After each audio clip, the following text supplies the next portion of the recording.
आपण जाऊया इब्रिकराचं पत्र याचा 10वा अध्याय आणि त्याचं 10वं वचन. त्याच्या इच्छेने आपण येशू ख्रिस्ताच्या एकदाच झालेल्या देहार्पणाद्वारे पवित्र केलेले आहोत. असा थोर देव प्रभुत्व आम्हाला लाभलेला आहे आणि त्यांना आम्हाला पवित्र केलं आहे, त्याच्या त्या गौरवी राज्यामध्ये घेतलेला आहे. आणि आम्ही जे इथे सर्व जमलेली जी छोटीशी मंडळी आहे महाराष्ट्रातली, ती सर्व एकत्र मिळून प्रभू तुझ्या नावाचं गौरव करण्यासाठी एकत्र आलेली आहे. त्या सर्वांना तू पवित्रतेत भरला आहेस प्रभू, आणि त्याच्या वचनाच्या द्वारे तू आम्हाला दया पुरवली आहेस. म्हणून आपण जाऊया करिंथकराचं पहिलं पत्र याचा 1ला अध्याय आणि त्याच्या 30व्या वचनामध्ये. त्याच्याकडून तुम्ही ख्रिस्त येशूमध्ये आहात, तो देवापासून आपल्याला ज्ञान म्हणजे नीतिमत्व आणि पवित्रीकरण व खंडणी भरून प्राप्त झालेली मुक्ती असा झाला आहे. यासाठी की आम्ही जो अभिमान बाळगतो तो परमेश्वराविषयी बाळगावा, ह्या शास्त्रलेखाप्रमाणे व्हावे. होय, आमचा प्रभू येशू ख्रिस्तानं जे खंडणी भरून जी रक्त सांडलं आहे प्रभू, आणि आम्हाला त्याच्या वचनाच्या द्वारे त्यांनी आम्हाला विकत घेतलं आहे. आणि त्या राष्ट्रांमध्ये आम्ही परके आणि असे टाकाऊ लोक होतो, पण त्याची दया आमच्यावर झाली. पौल एका ठिकाणी असं म्हणतो, करिंथकराच्या पहिल्या पत्राच्या 13व्या अध्यायामध्ये असं म्हणतो, करिंथकराचं पहिलं पत्र याचा 13वा अध्याय. मी माणसांच्या व देवदूतांच्या भाषेमध्ये बोलत असलो, पण माझ्या ठाई प्रीती नसली तर मी वाजणारी थाळी व झंझणारी झांज आहे. होय, आम्हाला पाहायला मिळतं या वचनांमध्ये माणसाचं आणि देवदूतांच्या अशा 2 भाषामध्ये जरी आम्ही ते बोलत असलो, आणि आम्हाला पाहायला मिळतं ती देवदूताची भाषा म्हणजे ती पवित्र आत्म्याची भाषा आहे. तो पवित्र आत्म्याचं सामर्थ्याने आपण जेव्हा ते बोलतो, तेव्हा तरी सुद्धा माझ्या ठाई जर प्रीती नसली तर मी झंझणारी झांज आणि असं आहे. होय, आम्ही पाहतो, होय, जेव्हा आम्ही आणि तो म्हणतो, मला संदेश देण्याची शक्ती असली आणि मला सर्व गुजे विद्या अवगत असल्या, डोंगर धडवता येईल एवढा दृढ विश्वास मला असला, पण माझ्या ठाई प्रीती नसली तर मी काहीच नाही. मी आपले सर्वस्व धन अन्नार्थ दिले, जिवंत शरीर जाळण्यासाठी दिले, पण माझ्या ठाई प्रीती नसली तर मला काहीच लाभ नाही. प्रीती सहनशील आहे, परोपकारी आहे. प्रीती हेवा करीत नाही, प्रीती बरळाई मारीत नाही, उगत नाही. होय, गैरशिस्त वागत नाही, स्वार्थ पाहत नाही, चिडत नाही, अपकार स्मरत नाही, आनंदीत आनंद मानत नाही, तर सत्यासंबंधी आनंद मानते. होय, त्या सत्यासंबंधी जेव्हा आम्ही त्याच्यामध्ये पाहतो, तेव्हा आम्हाला पाहायला मिळतं त्या फिलिप्पीकराच्या पत्रामध्ये ख्रिस्तासारखी अशी सदृश्य वृत्ती आम्हाला पाहायला मिळते. आणि जसं आम्ही पाहतो की ख्रिस्ताच्या सदृश्य जेव्हा आपण बनतो, ख्रिस्तासारखं बनतो, तेव्हा ते गौरवाचं सामर्थ्य देवानं आम्हाला दिलेलं आहे. होय, आणि आम्ही पाहतो की ते देवाचं सामर्थ्य दुसरे थेसलनिकराचं पत्र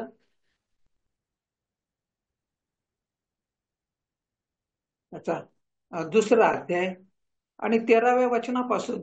बंधुजन हो, प्रभूच्या प्रियजनांनो, तुम्हाविषयी आमची देवाची उपकार स्तुती नेहमीच केली पाहिजे. आणि आत्म्याच्या द्वारे होणाऱ्या पवित्रीकरणात आणि सत्यावरच्या विश्वासात देवानं तुम्हाला प्रथम फळ म्हणून तारणासाठी निवडलं आहे. आणि त्याने आम्हाला त्याच्या सुवार्तेच्या द्वारे आपला प्रभू येशू ख्रिस्ताचा गौरव प्राप्त करून घेण्यासाठी पाचारण केलं आहे. होय, आम्ही पवित्र जगावं, पवित्र सारखं आम्ही राहावं, आणि आम्ही शुद्ध अंतकरणानं जेव्हा आम्ही प्रार्थना करतो तेव्हा रोज देवबाप आम्हाला शुद्ध करतो, पवित्र करतो, आणि पित्याच्या गौरवासाठी आम्हाला तयार करतो. होय, असा थोर देव आम्हाला पाहायला मिळतो. हो, आणि त्या आणि त्या सुवार्तेच्या द्वारे, आत्म्याच्या द्वारे आणि पवित्रीकरणात सत्यावरच्या ज्या विश्वासात देवानं आम्हाला प्रथम फळ म्हणून तारणासाठी निवडला आहे त्यानं आपल्या सुवार्तेच्या द्वारे आपला प्रभू येशू ख्रिस्ताचा गौरव प्राप्त करून घेण्यासाठी पाचारण केलं आहे. म्हणून आम्हाला पाहायला मिळतं ज्या इफिस 1:4 मध्ये देवानं आम्हाला जग निर्माण करण्यापूर्वीच निवडून घेतलं होतं आणि आम्हाला देवबाप असा पाहतो की आम्ही पवित्र असावं असं त्याची इच्छा आहे आणि त्या पवित्रतेत प्रभू आम्हाला वाढवित आहे. होय, रोमकराच्या पत्रामध्ये पण पहिल्या अध्यायाच्या 4थ्या वचनामध्ये आम्ही पाहतो की आत्म्याच्या द्वारे आणि पवित्र आत्म्याच्या द्वारे जेव्हा आम्ही रोमकराचं पत्र पहिला अध्याय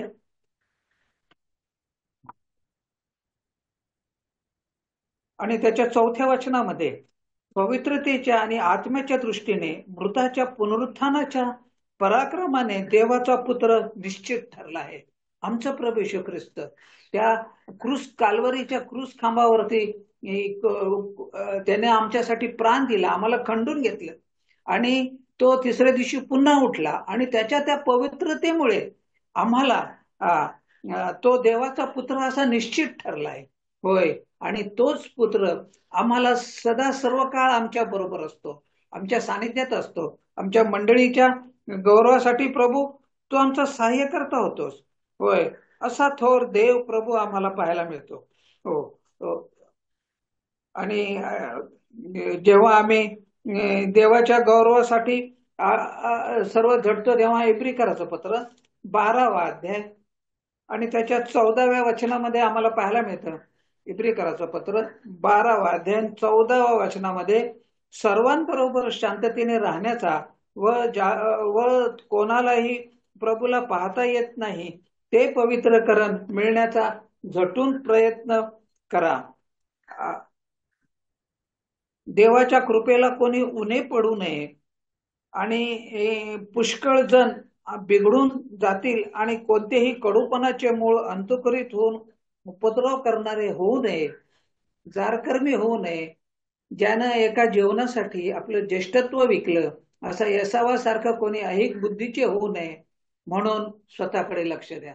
होय, जेव्हा आम्ही देवाच्या पवित्रकडे वाढत जातो तेव्हा सैतान जोराचा हल्ला करतो आमच्या देहावरती, आमच्या भुकेवरती आणि नंतर आत्म्यावरती हल्ला करतो आणि त्यामुळं आमचं संतुलन बिघडून जातं आणि आमच्या हातून चूक घडतं. होय, असा थोर देव प्रभू आम्हाला लाभला आहे, त्याचं गौरवाचं सामर्थ्य त्यानं आम्हाला दिलेलं आहे. होय, पहिले कोरिन्थीकराचं पत्र त्याचा आता त्याचा 9वा अध्याय आणि 24 ते 27 मध्ये आम्ही पौल असं सांगतो की शर्यतीत धावणारे सर्व धावतात पण एकालाच बक्षीस मिळते आणि हे तुम्हाला ठाऊक नाही काय? असे धावा की तुम्हाला ते मिळेल. स्पर्धेत भाग घेणारा प्रत्येक जण सर्व गोष्टीविषयी इंद्रियमन करतो. ते नाशवंत मुकुट मिळवण्यासाठी असे करतात, तर आपण अविनाशी मुकुट मिळवण्यासाठी साठी करतो. म्हणून मी असा धावतो की अनिश्चितपणे धावत नाही, तसेच मुष्टी युद्ध करतो म्हणजे मुष्टी पहार करीत नाही, तर मी आपले शरीर कुदळतो आणि दास करून ठेवतो. असे न केल्यास मी दुसऱ्यास घोषणा केल्यानंतर कदाचित मी स्वतः पसंतीस न उरलेला असा ठरेल. होय, जर आम्ही असं युद्ध केलं नाही, त्या पवित्र आत्म्याच्या सामर्थ्यानं जर आम्ही कोणतंही कार्य केलं नाही आणि पवित्र आत्म्याच्या द्वारे पवित्र आत्म्याचं सहाय्य घेतल्याशिवाय जेव्हा आम्ही कुठलंही कार्य करतो तेव्हा आम्ही पापात पडतो आणि तेव्हा आम्ही प्रभूपासून दूर जातो आणि तेव्हा आम्ही त्याच्या पसंतीस उतरत नाही, तो शैतान हल्ला करत राहतो. होय, रोमकराचं पत्र 6वा अध्याय आणि त्याच्या 22 मध्ये परंतु आता तुम्हाला पापापासून मुक्त केल्यानंतर तुम्ही आता देवाचे गुलाम झाल्यामुळे त्याचा परिणाम पवित्रीकरण असं फळ तुम्हाला मिळतं. आणि आणि त्याचा शेवट तर सार्वकालिक जीवन आहे. होय, आम्हाला जे फळ, पवित्रीकरणाचं जे फळ पाहिजे आहे, गलती कराच्या पत्रामध्ये जसे जे फळ मिळतं, करंथीकराच्या 13व्या अध्यायामध्ये जे फळ मिळतात आम्हाला, तसं फळ आम्हाला जेव्हा जेव्हा मिळायचं आहे प्रभू, त्यावेळेस आम्हाला आमच्या प्रभू येशू ख्रिस्त, आम्हाला मुक्त करणारा जो आमचा प्रभू येशू ख्रिस्त आहे त्याच्याद्वारे आम्हाला ते त्याचा परिणाम म्हणून ते पवित्रीकरण आम्हाला मिळतं. होय, आणि त्या त्या पवित्रीकरणाचा शेवट तर सार्वकालिक जीवन आहे. आणि पित्यानं आम्हाला योहान 3:16 मध्ये जे सार्वकालिक जीवन दिलं आहे प्रभू, ते त्याच्या गौरवासाठी दिलं आहे. होय, असा थोर देव आम्हाला पाहायला मिळतो. रोमकराच्या त्याच 6व्या अध्यायाच्या 13व्या वचनामध्ये आम्हाला पाहायला मिळतं, तुम्ही तर आपले अवयव अनितीची साधने होण्याकरता पापाला समर्पण करीत राहू नका. अनितीच्या साधनासाठी पापाला समर्पण होऊ नका, तर मेलेल्यामधून जिवंत झालेले असे स्वतःच देवाला समर्पण करा, की आपले अवयव अनितीची साधने होण्याकरता देवाला नीतीची साधने होण्याकरता देवाला समर्पण करा. होय, अनितीसाठी समर्पण नाही करायचं आम्हाला. नीती, परमेश्वराचं जे नियमशास्त्र जे देवानं आम्हाला दिलं आहे, जी वचने दिली आहेत, त्याच्या संगती वागण्यासाठी देवानं आम्हाला विकत घेतले आहे. आम्ही आता त्याचे गुलाम आहोत. होय, आज 19वं वचन म्हणतं, तुमच्या देह स्वभावाच्या दुर्बलतेमुळे मनुष्याप्रमाणे मी बोलत आहे, कारण जसे तुमचे अवयव स्वैराचार करण्याकरता मंगळ व स्वैराचार गुलाम असे समर्पण केले होते, तसे आपले अवयव पवित्रीकरणासाठी नीतिमत्वाला समर्पण करा.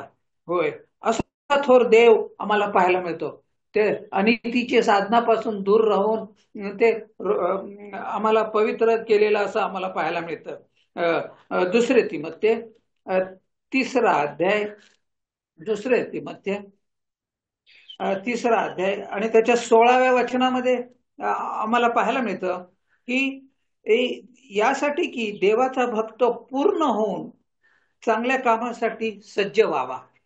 चांगलं काम ह्या जगामध्ये फक्त प्रभूचं जे काम आहे तेच चांगलं काम आहे, आणि इतर सगळं कामासाठी सज्ज व्हावा म्हणून 2 पेत्र 1 अध्याय आणि 4थ्या वचनामध्ये त्याच्या योगे आम्हाला मौल्यवान, अति महान मौल्यवान अशी वचने आम्हाला देण्यात आली आहेत, यासाठी की त्याच्याद्वारे तुम्ही वासनेपासून उत्पन्न होणारी जी जगातील भ्रष्टता चुकून ईश्वरी स्वभावाचे वाटेकरी व्हावे.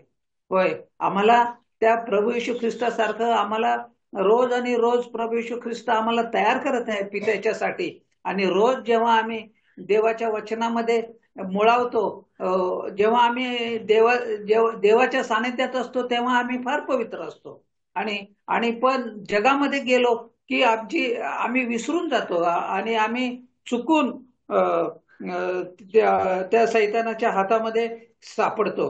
होय, आणि ती वासनेपासून उत्पन्न होणारी भ्रष्टता आम्हाला चुकवता येत नाही, आणि त्यामध्ये आम्ही त्या मोहात पडतो आणि त्या पापामध्ये पडतो.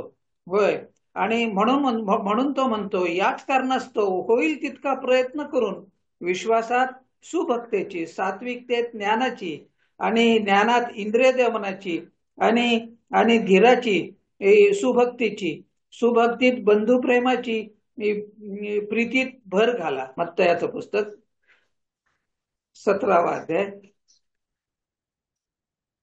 आणि त्याच्या 15व्या वचनामध्ये आम्हाला पाहायला मिळतं, प्रभूजी माझ्या मुलावर दया करा, कारण तो फेफरीकरी असून त्याचे हाल होत आहे. तो वारंवार विस्तवात पडतो, वारंवार पाण्यात पडतो.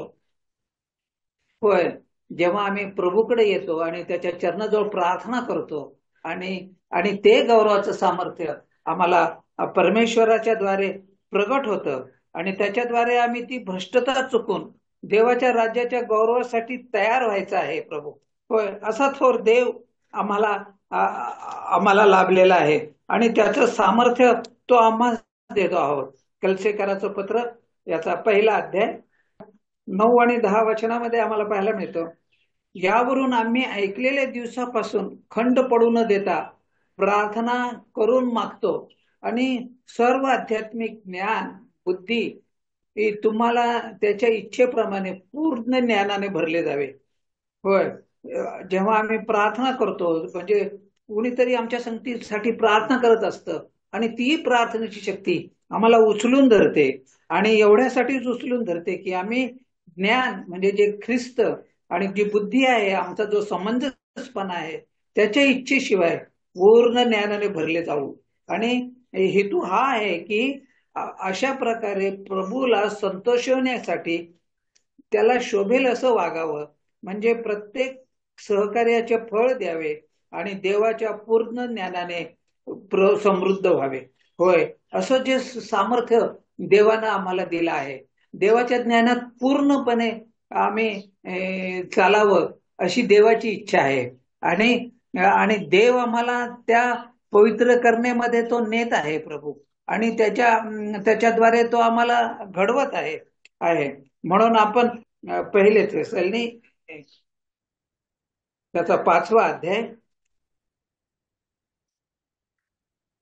आणि 17व्या वचनापासून पाहतो. आम्ही निरंतर प्रार्थना करावी आणि सर्व स्थितीमध्ये उपकारस्तुती करून ख्रिस्त येशूच्या देवाची इच्छा हीच आहे की आम्ही पवित्र व्हावं. आणि आमच्या त्या देवानं जो पवित्रीकरणासाठी जो आत्मा देवानं खंडून आम्हाला घेतलेला आहे, त्या संदेशाचा धिक्कार न करता त्याची पारख करून त्याला आम्हाला चांगलं बळकट धरायचं आहे. म्हणून 23वं वचन असं सांगतं, शांतीचा देव तुम्हाला परिपूर्ण आणि पवित्र करो. होय, जेव्हा आम्ही त्याच्या पवित्रीकरणात राहतो आणि तो शांतीचा देव तुम्हाला परिपूर्ण करो आणि प्रभू येशू ख्रिस्त याच्या आगमना समयी तुमचा आत्मा, जीव, शरीर ही निर्दोष आणि संपूर्णपणे राखली जावं. होय, आमचा जीव तळमळतो आणि त्या देवाच्या गौरवासाठी सतत आशा धरतो. आणि हे शरीर तर आम्हाला सतत पापामध्ये पाडलं जातं. त्या शरीरापासून आम्हाला काही मिळत नाही. पण तो शांतीचा देव जेव्हा तो आमच्यामध्ये असतो, तो शांतीचा राजकुमार जेव्हा तो आमच्या शरीराचा ताबा घेतो आणि त्याच्याद्वारे देवापा ते सामर्थ्य आम्हाला मिळतं. आणि आणि संपूर्ण आणि पूर्णपणे निर्दोष राखून आम्ही ती राखली जावीत म्हणून तो सहाय्य करतो. आमचा आत्मा पूर्णपणे निर्दोष राहण्यासाठी तो सहाय्य करतो. पहिले योहान याचा 4था अध्याय, पहिले योहानाचं पत्र याचा 4था अध्याय आणि त्याच्या 5व्या वचनामध्ये, पहिले योहान 4था अध्याय आणि त्याच्या 5व्या वचनामध्ये, ते तर जगाचे आहेत म्हणून त्यांचे बोलणे जगाविषयीचे असते आणि जग त्याचे ऐकून घेते. पण आम्ही देवाचे आहोत, जो देवाला ओळखतो तो आपले ऐकतो. तो आपले ऐकतो. जेव्हा आम्ही देवाला ओळखतो, त्या देवाबरोबर चालण्याचा प्रयत्न करतो, देवासारखं सदृश्य बनण्याचा प्रयत्न करतो, तेव्हा देव आमची प्रार्थना ऐकतो. जेव्हा आम्ही त्या पवित्रतेत असतो तेव्हाच देव आमची प्रार्थना ऐकतो, नाही तर देव आमची प्रार्थना ऐकत नाही. होय, जेव्हा आम्ही कंतो, रडून रडून मागतो, तेव्हा ते देव आमच्याकडे लक्ष देतो. आपण देवाचे आहोत. देवाला जो ओळखतो तो तो त्याचे तो आपले ऐकतो. आणि जो देव नाही, जो देवाचा नाही, तो आपले ऐकत नाही. यावरून सत्याचा आत्मा कोणता व भ्रांतीचा आत्मा कोणता हे आपण ओळखतो. होय, जेव्हा सत्याचा आत्मा आणि भ्रांतीचा आत्मा आम्हाला पाहायला मिळतं. 12व्या वचनामध्ये आम्हाला पाहायला मिळतं की देवाला कोणी कधी पाहिलं नाही आणि आपण एकामेकावर प्रीती करीत असलो तर देव आमच्या ठाई राहतो. होय, ते ख्रिस्ताचं सामर्थ्य आमच्या ठाई राहतं. आणि ते पवित्रीकरण आम्हाला सतत सहाय्य करतं. आणि ती देवाची प्रीती आम्हाला आम्हाला आपल्या ठायी राहतो, म्हणून ती प्रीती आपल्या ठायी पूर्णत्वास पावली आहे. होय, असा पवित्र परमेश्वर आम्हाला लाभलेला आहे आहे त्याचं सामर्थ्य त्यानं आम्हाला दिलेलं आहे. 17वं वचन आम्हाला सांगतं, न्यायाच्या दिवशी त्या दिवसासंबंधानं आपल्या ठायी धैर्य असावं, म्हणून त्याची प्रीती आपल्याला योग्य प्रकारे पूर्णत्वात पावली आहे. कारण जसा तो आहे तसे त्या जगात आपण आहोत. जसा तो आहे तसा आपण ह्या जगामध्ये देवानं आम्हाला ठेवला आहे.